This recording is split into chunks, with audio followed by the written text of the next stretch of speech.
My boyfriend disappeared when I got pregnant. But the cold CEO everyone feared showed up the night my life collapsed and changed everything.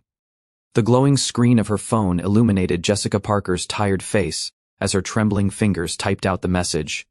I can't do this anymore. The baby is coming, and I'm all alone.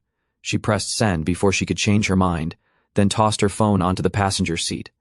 The late October rain pelted against her windshield as she navigated the dark streets of Boston, each contraction growing stronger than the last. Jessica was 28, single, and about to become a mother. The father of her child had disappeared months ago, leaving her with nothing but empty promises and a broken heart. What Jessica didn't realize was that, in her panic and pain, she had sent the message to the wrong Michael. Instead of reaching her unreliable ex-boyfriend, Michael Donovan, the desperate text had gone to Michael Blackwood, the intimidating CEO of Blackwood Publishing, where she worked as a junior editor. She had saved his contact information after a company-wide email about quarterly goals, never imagining she would accidentally message him during the most vulnerable moment of her life. Michael Blackwood was reviewing quarterly reports in his penthouse when his phone buzzed. The 40-year-old executive frowned at the unfamiliar number and the startling message. He recognized the name Jessica Parker, a promising editor who had joined the company 8 months ago.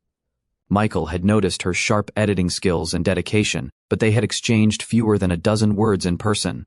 He had no idea she was pregnant, much less about to give birth. He stared at the message, unsure how to respond, or if he should respond at all. Meanwhile, Jessica pulled into the hospital parking lot, just as another contraction hit, nearly doubling her over the steering wheel. She grabbed her hastily packed overnight bag and hurried through the rain toward the emergency entrance, not bothering to check if her ex had responded. It didn't matter anymore. She had stopped expecting Michael Donovan to step up months ago. The hospital staff rushed Jessica to the maternity ward, her labor progressing faster than expected for a first-time mother. Between contractions, she managed to give the intake nurse her information. Emergency contact? The nurse asked. Jessica hesitated. Her parents lived in Arizona and wouldn't arrive until tomorrow. Her closest friend was out of the country on her honeymoon.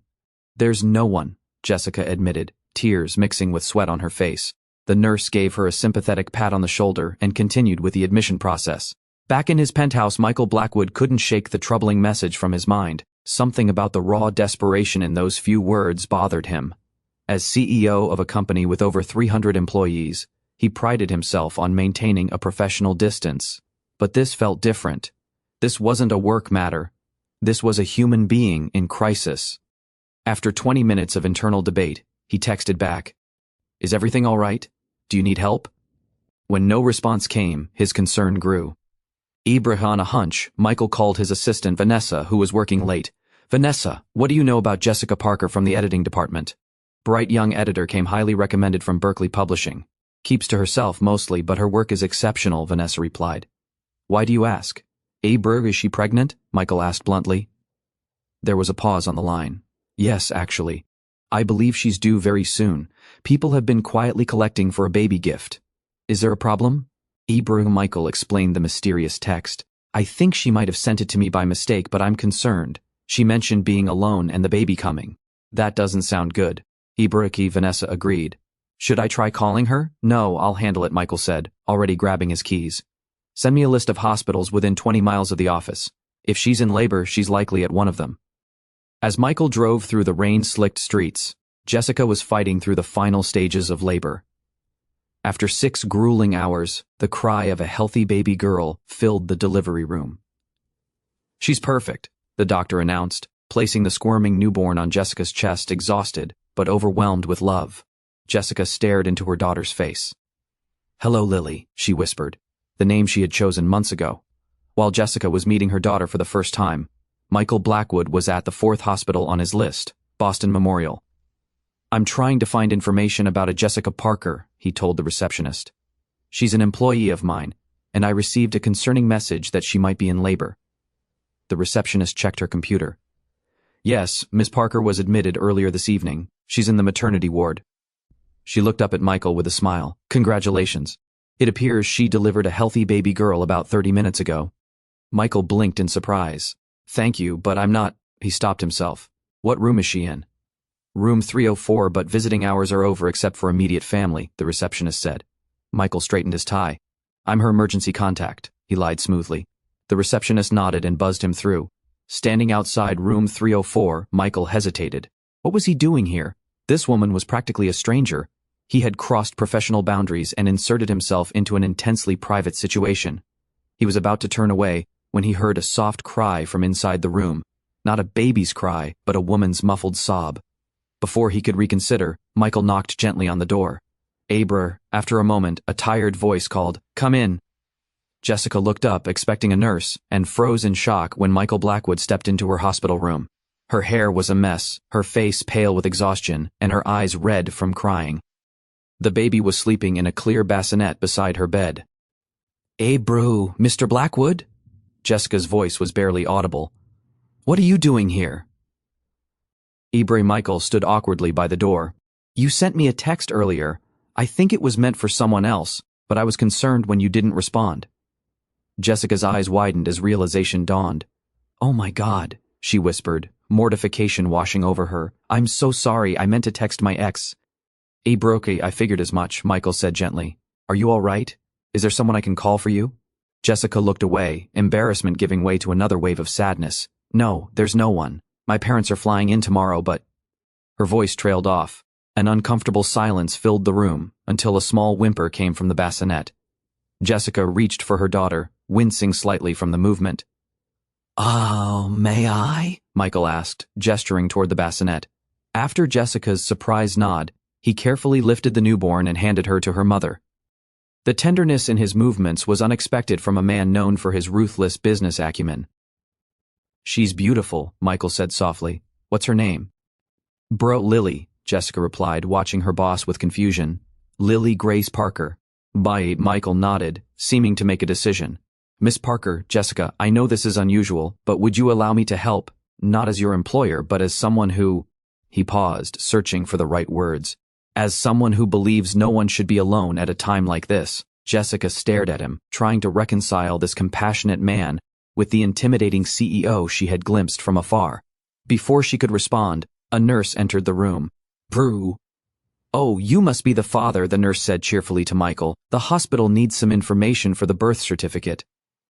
Jessica opened her mouth to correct the misunderstanding, but Michael caught her eye with a look that somehow conveyed both question and reassurance. In that moment, something shifted between them, an unspoken agreement, a bridge across the chasm of their different lives. Neither of them could have predicted how that mistaken text would change everything, setting in motion events that would intertwine their lives in ways neither had imagined possible. The following morning, Jessica woke to the soft sounds of her daughter's breathing. For a moment, she wondered if Michael Blackwood's unexpected visit had been a dream, a bizarre hallucination brought on by exhaustion and hormones. But then she noticed the large arrangement of pink and white flowers on the windowsill that hadn't been there before, along with a small teddy bear wearing a t-shirt that read, "Welcome to the world, Lily." The card simply said, "Call if you need anything, MB," followed by a personal cell phone number. Jessica sank back against her pillows, mortification washing over her again. Of all the people to accidentally text during labor, she had messaged the formidable CEO of Blackwood Publishing, a man known for his exacting standards and cool demeanor. She had only interacted with him directly once, during her initial interview, when he had unexpectedly stepped in to ask a few pointed questions about her editorial philosophy. Since then, she had admired him from afar, impressed by his business acumen and the respect he commanded. Her phone buzzed with a text from her parents. Their flight would land in 3 hours. Jessica felt a wave of relief, knowing they would be with her soon, helping her navigate these first overwhelming days of motherhood. She hadn't told them about Michael Donovan's abandonment, instead letting them believe the relationship had simply fizzled out. The truth was too painful, too humiliating to share, that he had coldly informed her he wasn't father material and suggested taking care of the problem before disappearing from her life completely. A soft knock interrupted her thoughts. A nurse entered, followed by Dr. Warner, who had delivered Lily.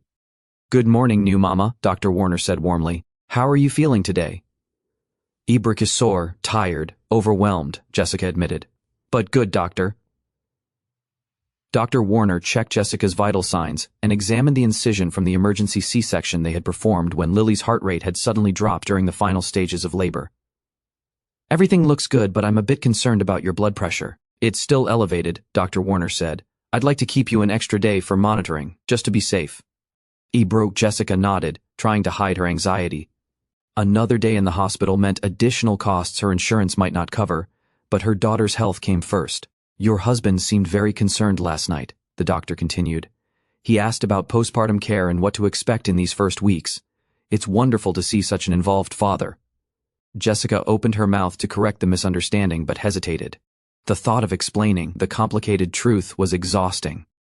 Before she could respond, her phone rang, her mother calling from a taxi from the airport. After the doctor left, Jessica tried to feed Lily, struggling to get her to latch properly. Tears of frustration were streaming down her face when another knock came at the door. Jessica hurriedly wiped her eyes. "Come in." Michael Blackwood stood in the doorway, looking more casual than she had ever seen him, in dark jeans and a gray sweater rather than his usual impeccable suit. He carried a large gift bag and what appeared to be a takeout container. "I hope I'm not intruding," he said, his voice gentler than it ever was at the office. "I brought you some real food. Hospital cuisine leaves much to be desired." Jessica stared at him, acutely aware of her disheveled appearance and the tears still damp on her cheeks. "You didn't have to do that," she managed.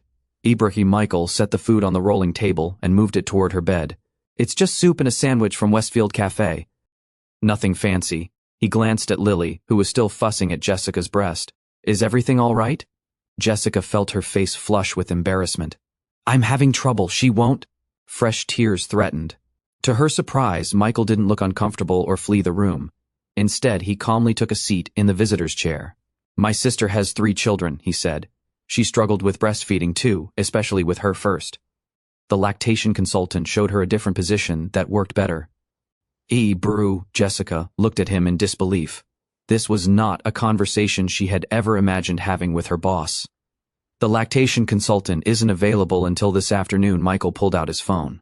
"Let me call my sister, she might have some advice." Before Jessica could protest, he was speaking to his sister, explaining the situation with surprising ease. After a brief conversation, he turned back to Jessica. "She suggests trying the football hold position. May I?" He held out his hands for Lily. Something about his calm confidence made Jessica hand over her daughter. Michael carefully cradled Lily, then demonstrated how to position her, like this, tucked under your arm like a football, with her feet toward your back and her head supported in your hand. Jessica followed his instructions, adjusting until Lily was positioned correctly. To her amazement, Lily latched immediately. "It worked," she whispered, looking up at Michael with gratitude. "Thank you." Michael smiled, a real smile that transformed his usually serious face. "My sister will be pleased her advice helped." He turned away slightly to give Jessica privacy while she fed her daughter.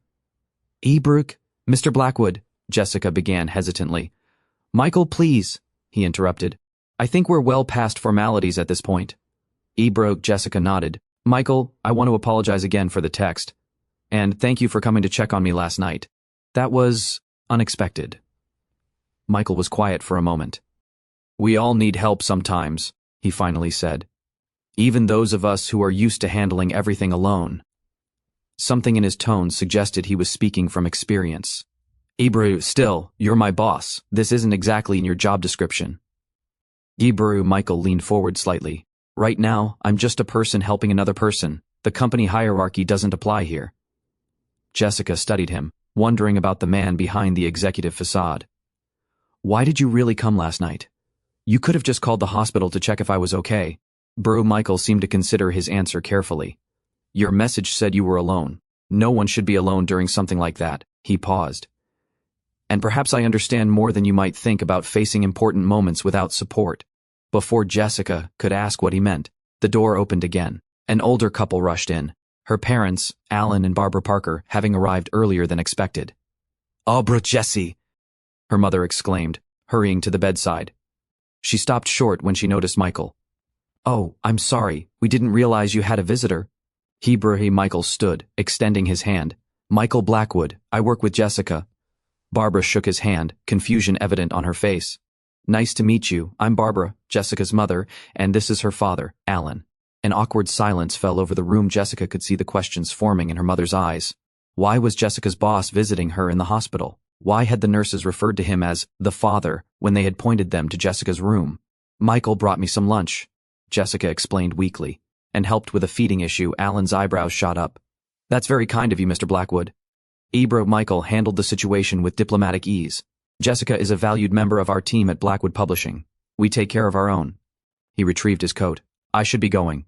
You'll want family time. As he headed for the door, Jessica called after him. Michael. Obriki, he turned back. Obriker, thank you for everything. He nodded once, then left the room. Berhe, Barbara immediately turned to her daughter. Jessica, Claire Parker, what is going on? The nurse said your husband had been here all night, and now your boss shows up with lunch and helping with breastfeeding. And where is Michael, the baby's father? Brewski. Jessica closed her eyes briefly, the weight of everything crashing down. It's complicated, Mom.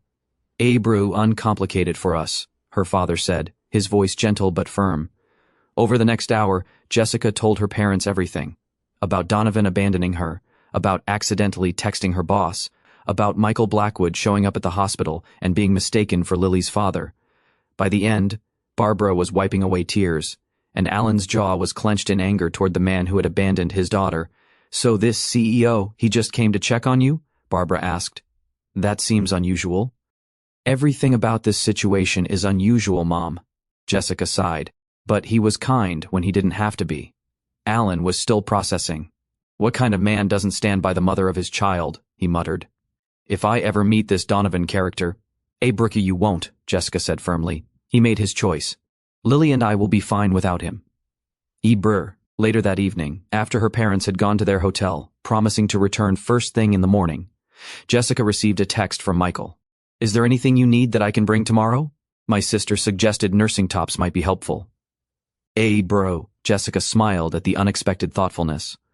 She hesitated, then replied, That's very kind, but my parents are here now. I should be fine. Thank you again for everything. His response came quickly. Good to hear. Remember, the offer of help stands regardless of your parents' presence. This isn't just about professional courtesy. Bro. Jessica stared at those last words, wondering what exactly they meant. As she looked down at Lily, sleeping peacefully in the hospital bassinet, she couldn't help but compare the two Michaels in her life, one who had run from responsibility and one who had run towards someone in need, even when it wasn't his responsibility at all. She didn't know what tomorrow would bring or how she would face Michael Blackwood when she eventually returned to work. But for the first time since learning she was pregnant, Jessica felt like maybe, just maybe, everything might turn out all right. 6 weeks after Lily's birth, Jessica stood in front of her bathroom mirror, smoothing her blouse and scrutinizing her reflection. Today marked her first day back at Blackwood Publishing, and her stomach churned with anxiety. Her parents had returned to Arizona 2 weeks ago, leaving her to navigate new motherhood alone. Though they had offered to stay longer or have her move back home with them, Jessica had declined. Boston was her home now, and she was determined to make it work. She checked on Lily one last time before the babysitter arrived. The infant was sleeping peacefully, unaware of her mother's inner turmoil. Jessica had interviewed 5 different sitters before settling on Nancy, a retired nurse with decades of childcare experience. Still, leaving Lily felt like ripping off a limb. You can do this, Jessica whispered to herself as she gathered her purse and the breast pump she'd need during the day. Thousands of working mothers do this every day. When Jessica stepped off the elevator onto the editorial floor of Blackwood Publishing, several colleagues greeted her with warm smiles and congratulations. Her desk was decorated with balloons and a small gift basket. The normality of it all was comforting, as if her world hadn't completely transformed in the past few months. Jessica, welcome back! Tara, a fellow editor, enveloped her in a hug. We've missed you around here. How's the baby? She's perfect, Jessica smiled, pulling out her phone to show photos of Lily. She's gorgeous, Tara gushed. Those eyes and that little dimple. Jessica beamed with pride. Thanks. It's been quite the adjustment, but we're figuring it out. Tara lowered her voice. So, any word from the father? Jessica tensed. Few people at work knew the full story of her situation. No, and I don't expect any. Tara squeezed her arm sympathetically. His loss. You're amazing, and that baby is lucky to have you. As Jessica settled at her desk, she tried not to think about the last time she had seen Michael Blackwood. He had visited the hospital once more before she was discharged, bringing a car seat that his sister had insisted was the safest model available. The gesture had left Jessica both touched and confused. Since then, their communication had been limited to a few professional emails about her return to work. Jessica had just opened her first manuscript of the day when her phone buzzed with a text from Nancy. Lily won't take the bottle. She's been crying for 30 minutes. Any suggestions? Chibri. A wave of panic washed over Jessica. She had practiced bottle feeding with Lily, but the baby had been inconsistent in her acceptance. Before she could respond, a shadow fell across her desk. Looking up, she found Michael Blackwood standing there, as imposing in his tailored suit as he had been the day she interviewed. "Welcome back, Miss Parker," he said, his voice professionally distant. "I hope you're settling in well." "Yes, thank you, Mr. Blackwood," Jessica replied quickly, locking her phone screen. "It's good to be back." Michael nodded. "I've adjusted your project load for the next few weeks. You'll be handling the Thompson manuscript exclusively until you're ready for more." "I appreciate that," Jessica said, surprised by the consideration.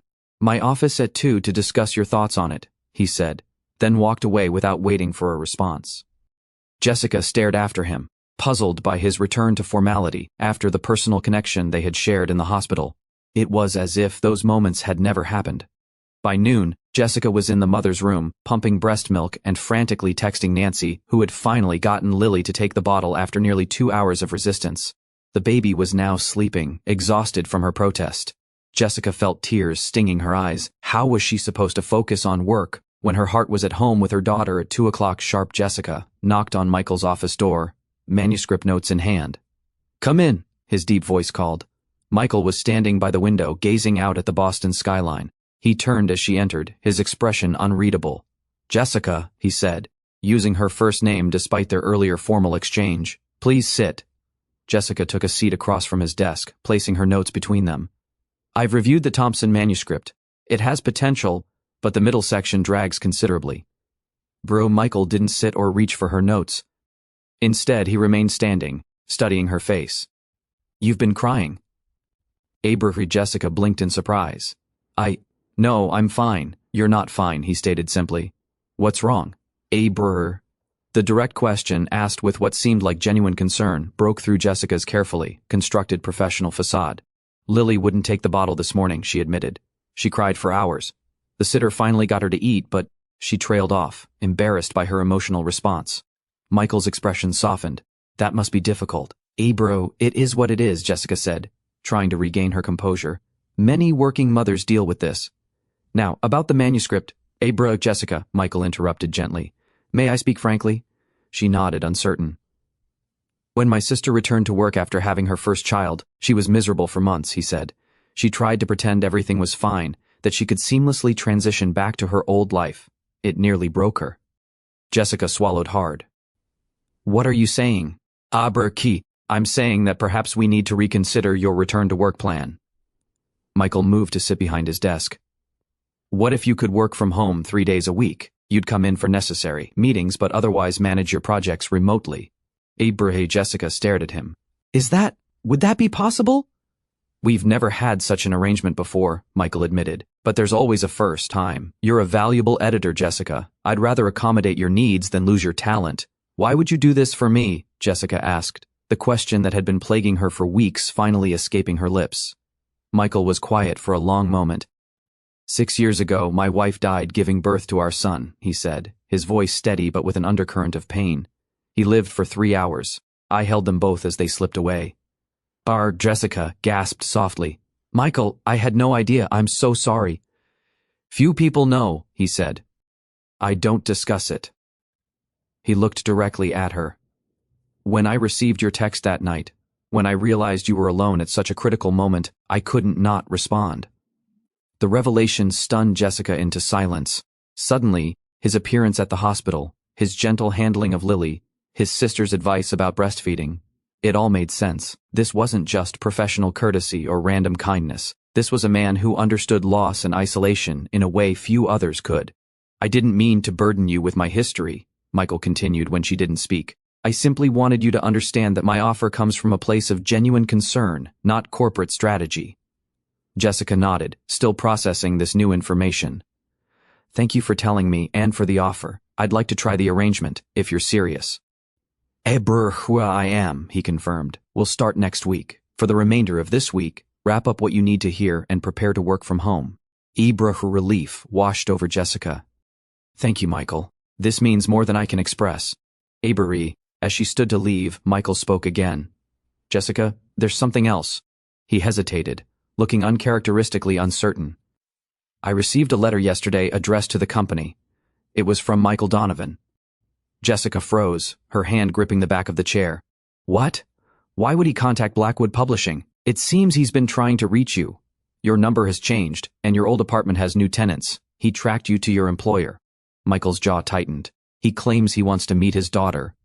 The room seemed to tilt around Jessica. After 6 months of silence, after telling me to take care of the problem, now he wants to play daddy? You don't have to see him, Michael said firmly. You owe him nothing. What did the letter say exactly? Jessica asked, her voice shaking slightly. Michael reached into his desk drawer and pulled out an envelope. Read it yourself. I haven't responded. Jessica took the letter, her fingers trembling. Michael Donovan's handwriting was as familiar as it was now unwelcome. The letter was brief, expressing regret for his hasty reaction and claiming he had been searching his soul during his months away.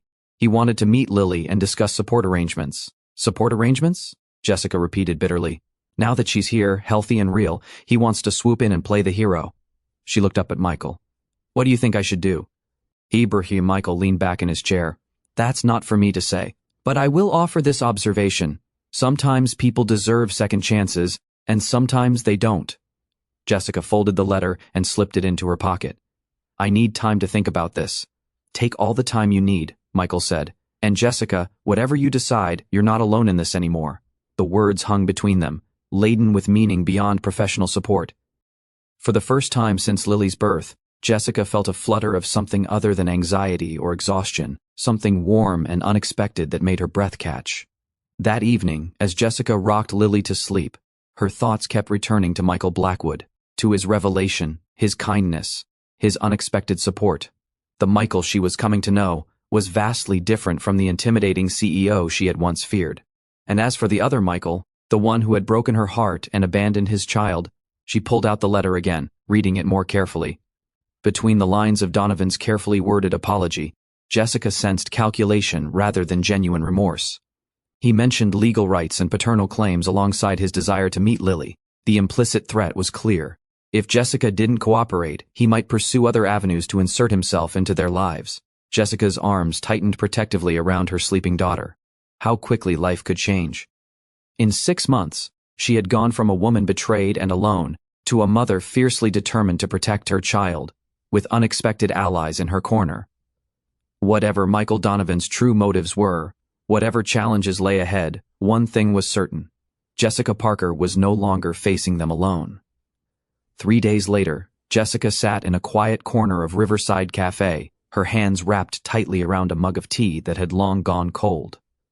Across from her, Michael Donovan fidgeted with his napkin, his once familiar face now seeming like that of a stranger. She has your eyes, Jessica said finally, sliding a photo of Lily across the table. She had deliberately chosen to meet him without bringing her daughter. Whatever his intentions, Lily would not be part of this initial conversation. Michael picked up the photo, studying it with an expression Jessica couldn't quite read. She's beautiful, he murmured. Jessica, I know I have no right to ask anything of you, but… You're right, she interrupted, her voice steady. You don't have any right. You made that choice when you walked away. He had the decency to look ashamed. I was scared, unprepared. I handled it terribly, and I'm sorry. Why now? Jessica asked, the question that had kept her awake for nights. Why, after all this time? Michael Donovan shifted uncomfortably. I've been doing a lot of thinking about family, about responsibility. My brother just had a kid, and seeing him with his son… He trailed off. I realized what I was missing, what I threw away. Jessica studied the man she had once thought she loved.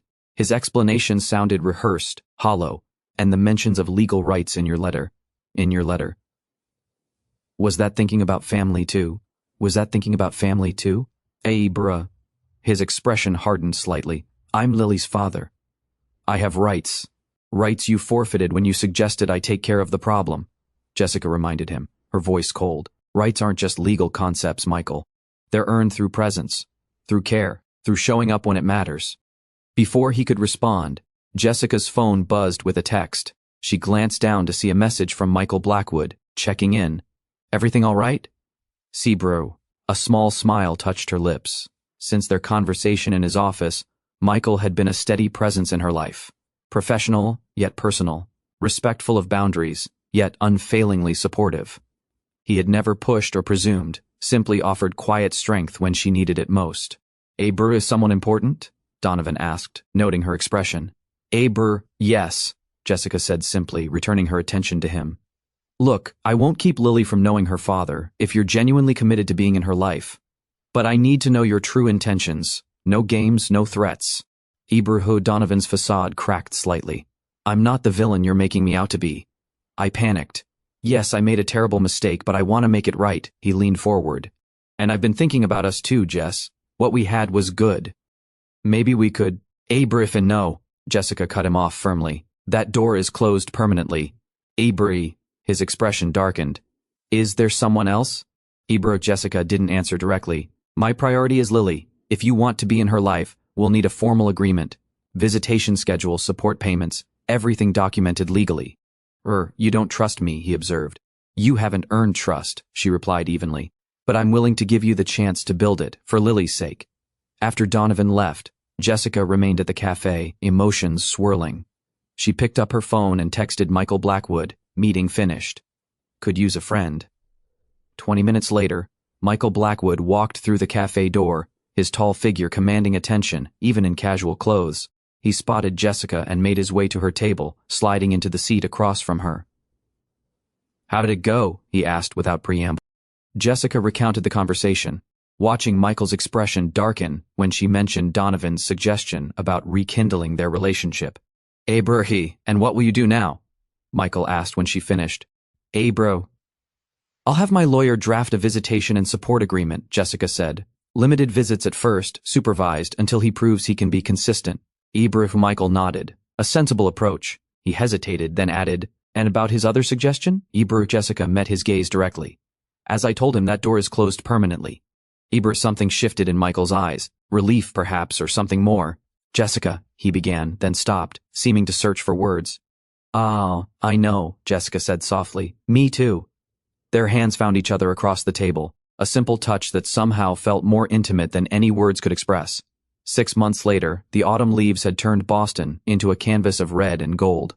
Jessica stood in her kitchen, preparing dinner while Lily played in her high chair, babbling happily as she explored a set of colorful blocks. The sound of a key in the lock made them both look up. "Abrahida," Lily squealed, her favorite new word. Michael Blackwood entered, his serious work expression immediately melting into a warm smile at the sight of them. He hung his coat carefully and crossed to Lily, lifting her into his arms with practiced ease. "Hello, princess," he murmured, kissing her chubby cheek. "Did you have a good day with Mama?" Jessica watched them, her heart full. The past year had brought changes she could never have imagined.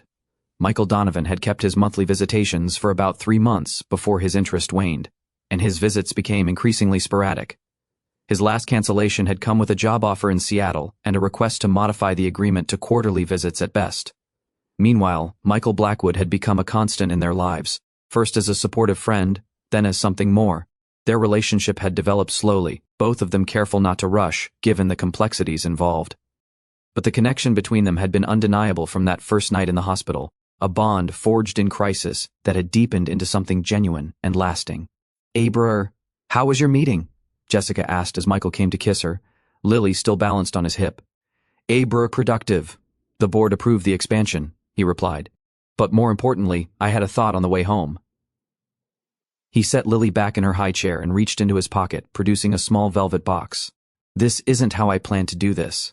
I had elaborate ideas involving the place we first met properly, the hospital."